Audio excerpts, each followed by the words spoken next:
Think you know which way it's going to go? You should head on over to Sports Interaction. When the puck drops, Sports Interaction has you covered.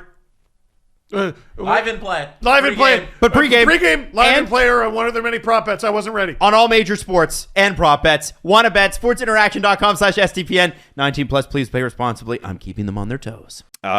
When you saw Mitch Marner score to extend the point streak and just mean mug, as you put it in the LFR. Dude. That's a different kind of confidence. What did you say earlier this year that the Leafs lacked the most? Confidence. Well, but there was a word. Remind me. The kids use it. It's called swagger. Oh, and yeah. there's that little bit of like, I'm fucking great. Yeah. Yeah. And like, isn't this fucking great? Because I'm fucking great. Stop showing your age.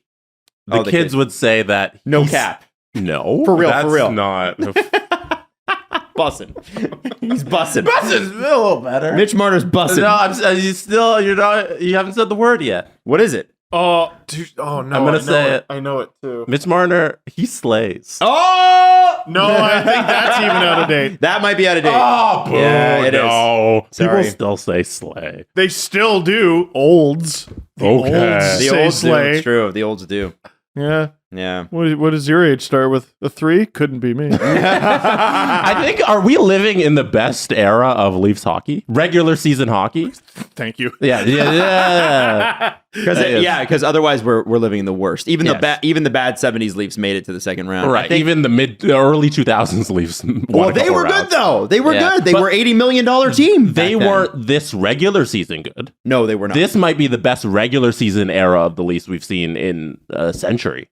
You know, I don't know. That's a good question. It I might don't be. know. I might look it up later tonight. I decided to not make last night's LFR half an hour by answering this question that I got from several people. Do you still want to trade Marner? I don't believe what I said was, I want to trade Marner, and it is a good idea to trade Marner. I think what I said was based on the conclusion that I came to after the Ducks game. Obviously too early, but neither of you guys seemed to blame me at the time. Mm-hmm. I thought it was over for the core. You look at how they're playing now. They played that way last year. Yeah. They played great in the playoffs, even in a loss. The beginning of the season, to me, was very obviously a step backward. And it was a long enough step backward that I was like, you know what? I think we're done here. Dubas is on the last year as general manager, which was highly relevant. Mm-hmm. Highly relevant to the conversation. It's highly relevant to the conversation now in a completely different way.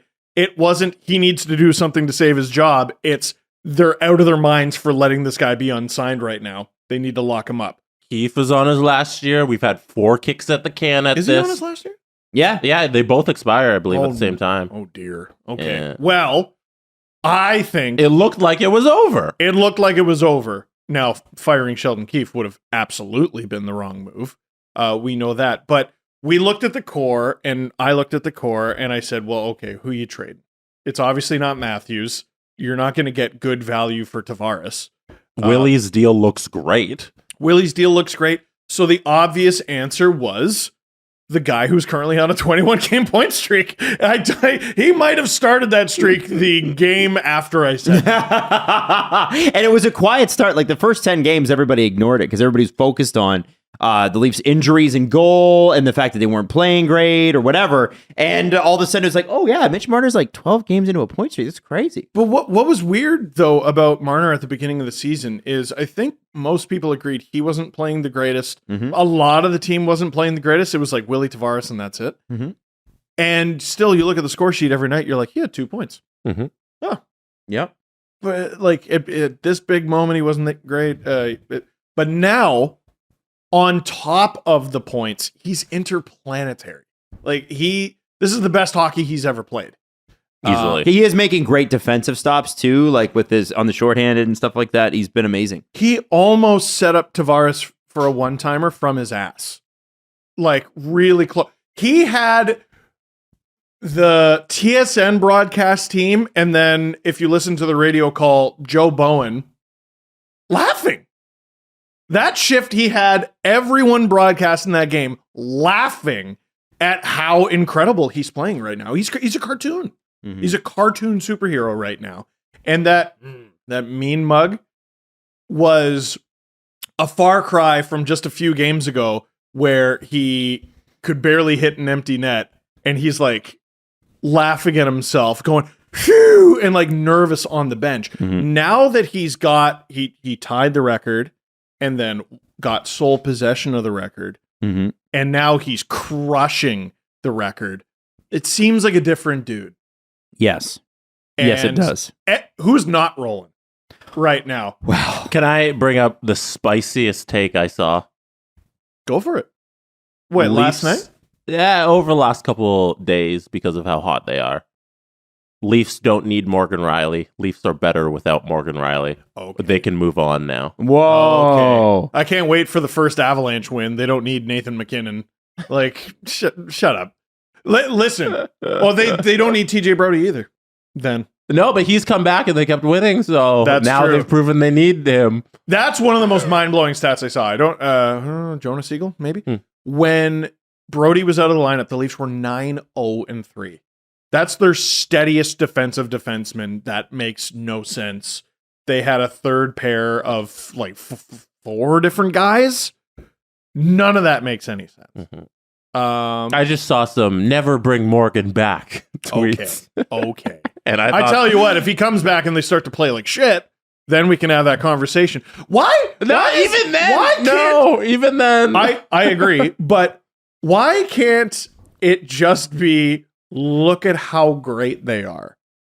Oh, but no, because Isn't this that's what wonderful? Twitter has to be, right? Yes. You can't say like if Even I wouldn't say that on certain for God's subjects sake. Like, you say, and we have to do this on the show now too, where it is like 10 years ago I never had to do this on anything, but you can't say something is good without people thinking you're denigrating its opposite or it's something or its cohort, I guess. So like just to give you like an example, I retweeted a tweet the other day and it was like somebody's like, man, I'm such a nostalgic memories person. Like, I always think back to how amazing life was with my friends. Like, hit me with your favorite memory or something. It was like some random tweet. And then someone tweets and was like, it's a good thing you don't have PTSD. You don't know what it's like for me. And it's like, no one, you know what I mean? There's a little bit of that going on. thank you. And exactly. And I think that's the Sorry thing. for my fond memories. You can say Sidney Crosby is great. You could say you think Sidney Crosby is the best NHL player of all time. You don't have to then go, but I also like Alexander Ovechkin. You can say Whoa, you called Gretzky a what? you said Lemieux shit. I can't believe what you didn't say about Orr. So no, I just think Sidney's the best. That's my personal favorite. Well, you're a fucking idiot. Here are 5 other players that are way better, and it's just. Yeah, listen, it's a little bit the of that. internet is where people go to take out their bad days on everyone, and I've been guilty of it 1,000 times. Listen, You did go on a bit of a tangent in your LFR. Remember, Jess? We were watching it. And Jess, Today? at the end. Oh, you Jesse's went, like, you went on a funny random tangent about somebody coming up to you at a book signing and be like, hey, this is you saying a quote to you, and then you being like, I don't get it. And you're like, you said that, Steve, because you don't remember. oh yeah, it was a But rant that's aside. against myself. Yeah, Yeah. someone was like, oh yeah, you think Mitch is having his Mountain Dew? And I read it for a second. I'm like, I don't know what you're talking about. Oh, that's a bit I did in LFR when he was like a rookie, Yeah. which was now 6 years ago. Oh my God, I'm old. Anyway, I think like that thing where the most outlandish opinion rises to the top. That's kind of ruined us as media people because Twitter is so important to like our little world. Yeah, And that's and it kind shouldn't of be. what drives the conversation on Twitter is, hey, the shit rises to the top. Yeah, Because those are the people who get all the interactions, and it's been awful for all of our brains. So Wyshynski, I guess he was tweeting this morning and he said something about like Leaf fans going through and finding like bad goalie takes about the Leafs. Like, man, what are the Leafs going to do about their goaltender situation? It super sucks. And honestly, show me one person that was like, I think Matt Murray and Ilya Samsonov are the answer. We've had Freddie Anderson. We've had 11 game in a row winner, Jack You Campbell. can't say that either. What do you mean? You can't say that either. What do you mean I can't say that? You can't, because I learned this when I said, hey, no one said Matt Murray was going to be good. And yes, they did, though. There's 7 billion people. Yeah, Oh, somebody said it. Ian Mendez actually is the one guy I can remember going, hey, wait a second. Like media guy. Yeah. He was like, listen, he was good here, and here's why, and here's the stats. No, Adam, there are so many people that somebody said that. Yeah, So you can't say nobody said it. Somebody did. I think when you say people are saying, like, unless you qualify that it's a minority opinion, names. that it's like an opinion that's not the, because let's be honest, the betting favorites were not the Leafs goaltending being a highlight of this year. No, it was and I'm thrilled about it, but I was skeptical. Of course. Okay, ranked in terms of how they were acquired. There's European, or no, sorry, we'll start with Joseph Wool. There's Leaf draft pick. That's great. Team wanted him. Team drafted him. Team signed him. Then there's European free agent Eric Källgren. Yeah. Team wanted him. Team signed him. Then there's the Washington Capitals didn't even give you a qualifying offer in Ilya Samsonov. And then there's a divisional rival who said, we will pay part of this guy's salary and give you a third and give you a seventh. That's how bad we want to get rid of this guy in Matt Murray. And it's looked great. It's been a great pickup. And like, it's like, to me, it's not that Matt Murray has looked great or that Samsonov has looked great. It's they've both looked great at the same time. I don't think the biggest optimists even thought that was going to happen. The way I saw this season playing out is Murray's going to get a stretch of games. He'll look good. He'll falter. They'll go to Samsonov. He'll have a stretch of games. He'll look good. He'll falter. They'll go back to Murray. They'll both falter. They'll trade starts. One of them will pick it up. One of them will get some more starts. That's usually how it goes with a tandem. And now it's just sort of, we can throw out whoever we want and we're going to get 920 goaltending. Hooray for us. Yeah. It's a team thing. The goaltending has been fantastic. The defense have gotten just sort of overnight really good in front of their own net, clearing rebounds and everything, and getting the puck at very least over the blue line, if not attacking with it. The coaching staff has done... How many games this season have they had to go, oh, we lost a player in the first period, guess we got to figure this shit out? And they had to do it again yesterday with Nick Robertson.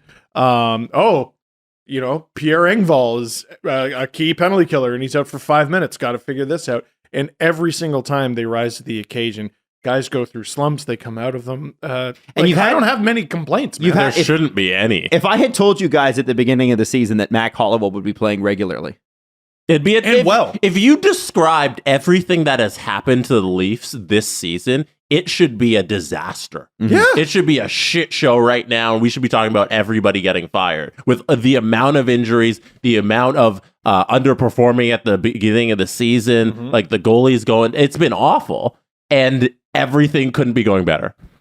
The Kings and Leafs have some similarities too, because you talk about both teams, and then you look at them in the standings. You're like, how are you both in the top 10? Yeah. Well, how did that happen? Not quite. The Leafs are getting great goaltending. The Kings are getting shit. Like Källgren would probably be their starter. Honestly, no lie, honest to goodness. But they just keep finding ways. It's unbelievable. And this is what I've been yelling and screaming for years, though. Because they were always capable. Well, it's not just they were always capable. Every year, something happens to them. Something. If only this didn't happen, they would get this place. They would have faced a different opponent in the first round. They would have beaten them. If only this didn't happen, then they would have won this series. If only, and I said, dude, no one cares. Those things happen. Yeah, life doesn't love you. Life is. It just is. You have to love you. You have to figure it out. You have to just win. Yeah. Just win. Penguins won a cup with Ron Hainsey as their number one defenseman. Just win.